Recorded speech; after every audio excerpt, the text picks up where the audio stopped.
2월 28일 마태복음 20장 17절에서 34절 말씀, 마지막 유월절을 지키러 올라가는 길에서 라는 제목으로 말씀 묵상하겠습니다. 첫 번째, 세 번째 순환 예고하시는 예수님을 볼 수 있습니다. 17절 말씀입니다. 예수께서 예루살렘으로 올라가려 하실 때에 12 제자를 따로 데리시고 길에서 이르시되, 보라, 우리가 예루살렘으로 올라가노니 인자가 대제사장들과 서기관들에게 넘겨짐에 그들이 죽이기로 결의하고 이방인들에게 넘겨주어 그를 조롱하며 채찍질하며 십자가에 못 박게 할 것이나 제3일에 살아나리라. 예수님의 공생의 기간 중 마지막 유월절 절기에 맞추어 유대 지역에서 예루살렘으로 올라가려 하실 때에 먼저 12 제자를 따로 데리시고 길에서 이제 예루살렘에 올라가면 예수님은 대제사장들과 서기관들인 사내들인 공회원들에게 넘겨지고 그들이 자신을 죽이기로 결의할 것이라고 예고하십니다. 그리고 가이사라 빌립보와 변화산에서 내려오신 뒤 예고하신 말씀보다 더 구체적으로 십자가에 죽음 당할 것을 말씀하십니다.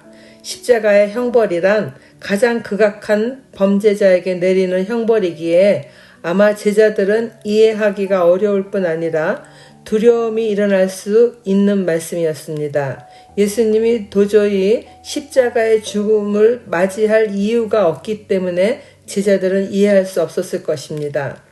그런 제자들의 마음을 굳게 붙잡아 줄 수 있도록 채찍질하며 십자가에 못 박힐 것이나 제3일에는 살아나겠다는 부활의 말씀도 예고해 주십니다. 나인성의 죽은 아들도 살리시는 것을 보았고 변화산에서 오래전 죽은 모세와 엘리야를 본 베드로와 야고보와 요한도 있었지만 십자가에서 죽임을 당한 뒤에 3일 만에 살아나시겠다는 말씀이 제자들에게는 온전하게 이해되지 않는 말씀이었다는 것을 다음 성경 구절을 계속해서 보면 알 수 있습니다. 적용 질문입니다.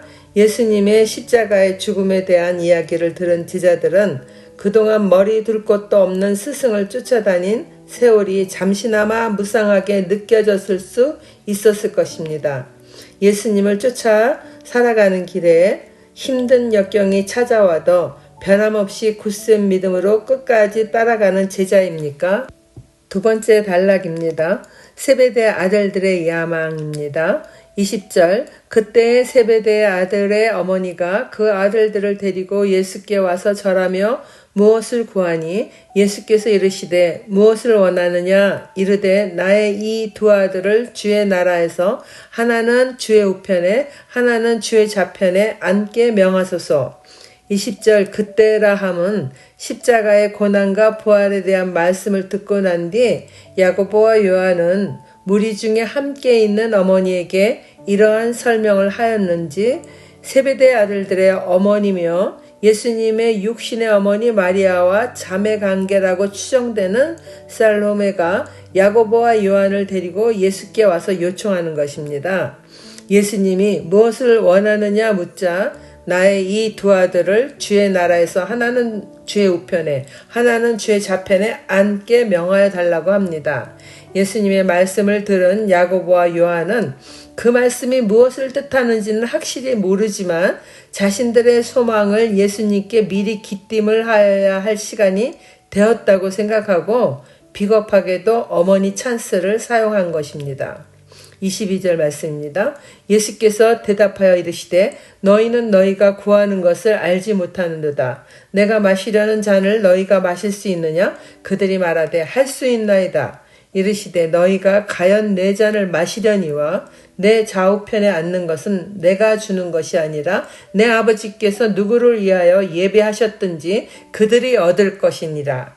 예수님은 십자가의 고난의 쓴 잔을 이해하지 못하는 그들에게 너희가 구하는 것을 알지 못하고 있다 대답하시면서 내가 마시려는 잔을 너희가 마실 수 있느냐 되물으니 하나님 나라에 대하여 오해하고 있는 야고보와 요한은 마실 수 있다고 당당하게 대답합니다.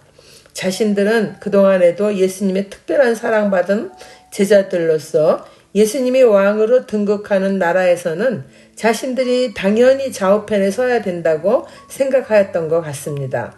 혹은 늘 베드로를 챙기시는 예수님이 친척인 자신들보다 베드로를 가장 가까이에 둘까 염려가 되었는지 모르겠습니다.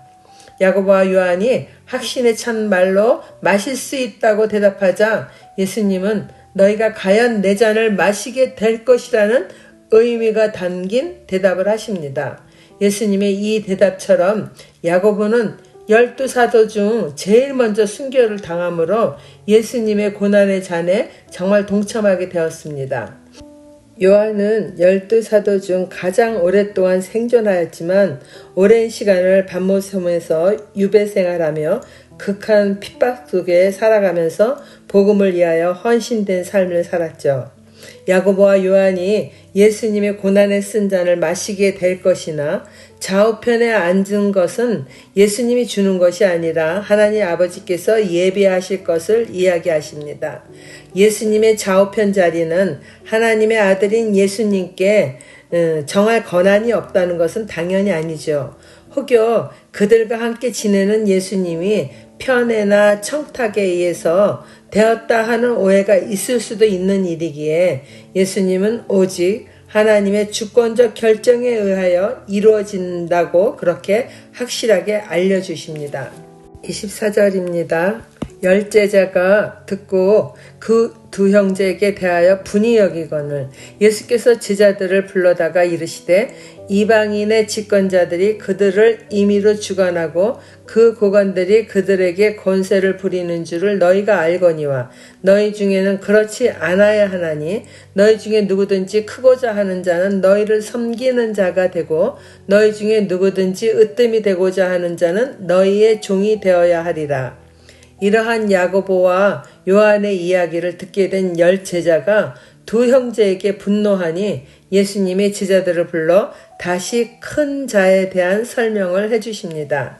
세상 나라의 이방인의 권력자들은 그들 마음대로 백성들을 주관하며 복종시키고 강압적으로 지배도 하지만은 도래야 할 하나님 나라에서 큰 자는 너희를 섬기는 자가 되어야 하고 으뜸이 되고자 한다면은 섬기는 종의 자세를 가진 자여야 함을 말씀해 주시는 거죠. 28절입니다. 인자가 온 것은 섬김을 받으려 함이 아니라 도리어 섬기려 하고 자기 목숨을 많은 사람의 대속물로 주려 함이니라. 예수님은 이미 가장 크신 하나님이시지만은 그러함에도 불구하고 이 땅에 오신 것이 섬김을 받으려고 오신 것이 아니라 목숨을 내어놓으며 많은 사람의 대속물이 되고자 하신다는 큰 자의 삶을 직접 실천하시는 것을 이렇게 말씀하시는 겁니다. 적용 질문입니다. 나는 섬기는 자입니까? 섬김 받기를 원하는 자입니까? 하나님의 나라 확장을 위하여 어떻게 섬기는 삶을 살고 있습니까? 진정한 믿음의 섬김이 아닌 경우 인정 욕구나 생색은 늘 따르기 마련입니다. 모든 일을 죽게 하듯 섬기는 순전한 믿음이십니까? 마지막 단락입니다. 예수님께서 지나가신다는 소리를 듣고 그 순간을 놓치지 않고 은혜를 구하는 열정. 29절 그들이 여리고에서 떠나갈 때에 큰 무리가 예수를 따르더라. 맹인 두 사람이 길가에 앉았다가 예수께서 지나가신 다음을 듣고 소리질러 이르되 주여 우리를 불쌍히 여기소서 다윗의 자손이요 하니 무리가 꾸짖어 잠잠하라 하되 더욱 소리질러 이르되 주여 우리를 불쌍히 여기소서 다윗의 자손이여 하는지라. 예수께서 머물러 서서 그들을 불러 이르시되 너희에게 무엇을 하여 주기를 원하느냐. 이르되 주여 우리가 눈뜨기를 원하나이다. 예수께서 불쌍히 여기사 그들의 눈을 만지시니 곧 보게 되어 그들이 예수를 따르니라. 예루살렘을 향해 올라가면서 아직 남쪽 유대 지방인 여리고성을 떠나갈 때에 있었던 일입니다. 예수님에 따르는 무리가 점점 더 커졌어요. 맹인 두 사람이 길가에 앉았다가 예수님이 지나간다는 소리를 들은 거예요. 그들은 그 말을 듣자 소리질러 예수님을 부릅니다. 은혜 받을 기회를 놓치지 않기 위하여 무리가 막 꾸짖는데도 잠잠하라고 하여도 더욱 소리질러 주님을 부릅니다. 그들은 주여 우리를 불쌍히 여기소서 다윗의 자손이여 라고 외치는 겁니다. 마가와 누가는 바디메오라는 한 사람의 소경의 이야기만 기록한 것으로 보아 아마도 두 사람 중에 한 사람인 바디메오가 매우 큰 소리로 예수님의 발걸음을 멈추게 한 것으로 그렇게 마가와 누가는 기억하지 않았나 싶습니다. 예수님이 눈뜨기를 원하는 그들의 눈을 만지시자 곧 보게 되고 그들은 예수님을 따르는 자들이 되었다 합니다. 이것을 보아 바디메오는 초대교회에서도 예수님을 전하는 자로 일하는 자가 되었을 것이라고 생각이 됩니다. 적용 질문입니다. 두세 사람이 모인 곳에 임하시겠다는 예수님은 오늘날의 성령으로 예배 가운데 임하십니다. 예배 시에 바디메오처럼 절실하게 성령의 은혜 받기를 사모하십니까? 기도하겠습니다. 눈뜨기를 원하는 바디메오는 주위 사람들의 꾸중에도 아랑곳하지 않고 온 맘 다해 주님의 은혜를 구하고자 소리쳤습니다. 그것은 예수님이 자신을 분명히 치료해 주실 분이라는 믿음인 줄 압니다. 그리고 그는 받은 은혜를 갚을 줄 아는 사람으로 주님을 따르는 사람이 되었다고 합니다. 바디메오의 소리치는 믿음을 보면서 그렇지 못한 나의 연약함을 보게 됩니다. 하나님 아버지, 소리쳐 부르지 않았는데도 우리를 구원의 길로 인도해 주신 예수님의 사랑을 헛되게 하는 어리석은 삶을 살지 않도록 매 순간 말씀해 주시고 인도해 주시기 바랍니다. 섬기는 자의 사명을 잘 감당하는 자가 될 수 있게 하시며 영혼들의 구원을 위하여 마음 다하여 부르짖으며 중보하는 자가 되기 원합니다. 예수님 이름으로 기도드립니다. 아멘.